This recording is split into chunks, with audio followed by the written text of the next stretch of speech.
બનાસકાંઠા જિલ્લામાં સ્થાનિક સ્વરાજ્યની ચૂંટણીઓ માટે ઉમેદવારી પત્રોની ચકાસણીની પ્રક્રિયા સફળતાપૂર્વક સંપન્ન થઈ છે।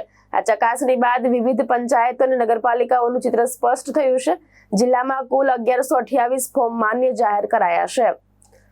ચૂંટણીના આંકડાકીય વિશ્લેષણ મુજબ જિલ્લા પંચાયતની કુલ 48 બેઠકો માટે કુલ 242 ઉમેદવારોએ ઉમેદવારી નોંધાવી હતી, જેમાંથી માન્ય ફોર્મ મુજબ ભાજપ તરફથી 47, કોંગ્રેસના 47, આમ આદમી પાર્ટીના 30 અને અન્યના 4 ફોર્મ માન્ય રહ્યા છે। તાલુકા પંચાયત માટે કુલ 240 બેઠકો માટે 1051 ઉમેદવારોએ ફોર્મ ભર્યા હતા, જેમાં ભાજપના 238, કોંગ્રેસના 236, આમ આદમી પાર્ટીના 126 અને અન્યના 4 ઉમેદવારોના ફોર્મ માન્ય જાહેર થયા છે।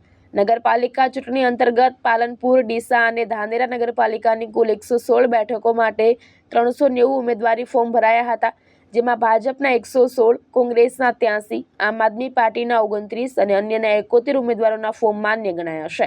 આગામી કાર્યક્રમ મુજબ ઉમેદવારી પત્રો પાછા ખેંચવાની છેલ્લી તારીખ 15 એપ્રિલ 2026 છે। ત્યારબાદ મતદાન 26 એપ્રિલ 2026 રવિવારના રોજ સવારે 7 વાગ્યાથી સાંજે 6 વાગ્યા સુધી યોજાશે। મતગણતરી તારીખ 28 એપ્રિલ 2026ના રોજ હાથ ધરવામાં આવશે।